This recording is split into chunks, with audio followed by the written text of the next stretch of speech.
Cuando el mundo llegaba a su final, un pequeño grupo de dinosaurios decidió reunirse en una isla. Esperando la inevitable extinción, quisieron también celebrar que en medio del fuego y el humo estuvieron vivos. Y como ya nada tenía sentido, les pareció justo hablar de lo difícil que era ser un dinosaurio, sus miedos, sus sueños, sus historias. Esto fue lo que dijeron.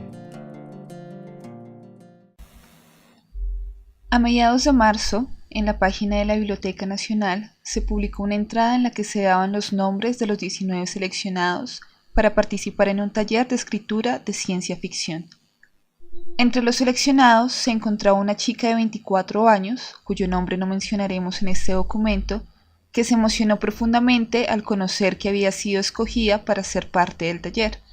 Decidió sobreponerse a la ansiedad que le producen los grupos conformados por un gran número de personas desconocidas, y en algunos casos grupos de personas conocidas, para comprometerse con la escritura y atender la totalidad del taller. Sin embargo, como siempre pasa, a pesar del impulso fuerte, a pesar del compromiso explosivo y el porvenir brillante, no fue sino que esta chica se sentara frente al papel para darse cuenta de que no tenía nada que escribir. En el tiempo que duró el taller, los límites del mundo eran claros. Bogotá en el 2091 era un lugar cuyas calles estaban tan atiborradas de personas que cualquier otro medio de transporte que no consistiera en el desplazamiento mediante la fuerza física, es decir, caminar, debía desaparecer para dar paso a la sobrepoblación de la ciudad-región. El constante roce de los cuerpos al transitar por las calles había dado paso a una mezcla perpetua de los olores corporales, creando un hedor universal. Debido a la crisis hídrica mundial, el agua se convirtió obligatoriamente en divisa y la economía se basaba en el intercambio de unidades de agua.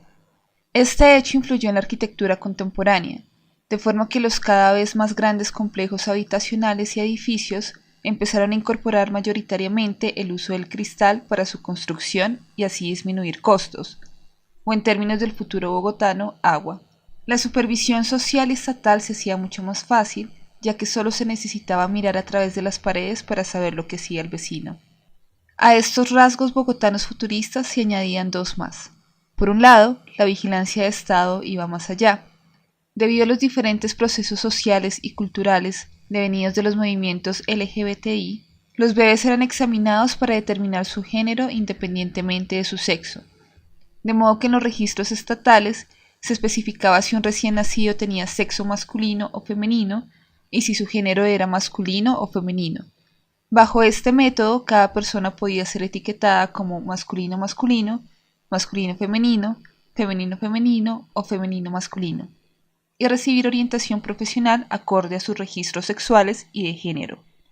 Ahora, había un último rasgo que consistía en la constante amenaza externa a la ciudad-región de Bogotá. Los habitantes en las calles atestadas temían a los rumores de personas provenientes de otras ciudades que querían tomarse Bogotá para apoderarse de sus recursos, por lo que se vivía en un estado de paranoia generalizada. Esta fue la Bogotá del 2091 que se le entregó a la chica para escribir un relato de ciencia ficción. Ella no quería esta visión del mundo del futuro porque pensaba que caía en lugares comunes del género. Otra vez la crisis del agua, otra vez la vigilancia estatal total, otra vez el problema de las ciudades y la densidad poblacional. En la última sesión, cuando se le preguntó qué iba a escribir, ahora que se habían definido las restricciones de la ciudad-región, no supo qué decir. Salió del paso diciendo que por el momento no tenía nada, pero que eso se solucionaría al sentarse a escribir. Esto nunca pasó. En las siguientes 4 semanas no pudo sino evadir la escritura. Se sentaba frente al computador durante horas jugando partidas que no quería jugar, leyendo publicaciones en Facebook que no quería leer, viendo películas que no quería ver hasta que ya se encontraba muy cansada y tenía que dormir. En las mañanas se decía a sí misma que iba a buscar un espacio en el trabajo para escribir, pero la verdad es que siempre tenía algo que entregar o supervisar y no podía hacerlo. Todos los días los dedicaba a cosas en las cuales no tenía interés con tal de no cumplir con la única cosa que sí quería, escribir un cuento de ciencia ficción. A medida que se acercaba la fecha límite de entrega, se forzaba a sí misma a sentarse frente al computador a escribir y dejar de lado cualquier tipo de distracción. Pero sucedía que su cuerpo se paralizaba, el dedo índice inmóvil, listo para dar clic y abrir Word. A veces pasaban 30 minutos sin que se moviera, la mirada fija en la pantalla, la opresión en el pecho, la desesperación, la angustia de tan solo pensar en tener que escribir una línea. Robert María Smithy miraba Bogotá desde su ventana, y el intenso ruido que ascendía de las calles. Esta imposibilidad en la palabra escrita siempre la ponía muy triste, ya que pensaba que era consecuencia de su inhabilidad para hacer cosas que importaran, que significaran algo para ella y para el mundo. Se recriminaba el no poder escribir sabiendo que era algo que a ella le gustaba, que iba a ser publicada, que era un logro importante. Así que una noche, cansada de quedarse frente al computador sin hacer nada, agobiada por su parálisis, tomó su abrigo y salió a la calle. Le sorprendió la gritería que inundaba sus oídos. Había tanta gente que apenas si podía desplazarse. Caminaba junto a personas que no conocía, muy cerca de ellas, rozando sus brazos y hombros, sus pies pisando los de aquellos que trataban de avanzar frente a ella. Pensó por un momento en regresar a su casa porque le incomodaba no poder moverse tranquilamente en aquellas calles, pero la imagen del guión titilante en la superficie diáfana de su pantalla la mantuvo avanzando. No estaba segura de a dónde iba, pero sabía que no regresaría hasta que tuviera algo que decir. Así le tomara toda una noche caminando para luego descubrirse sola y perdida en una ciudad desconocida y maloliente.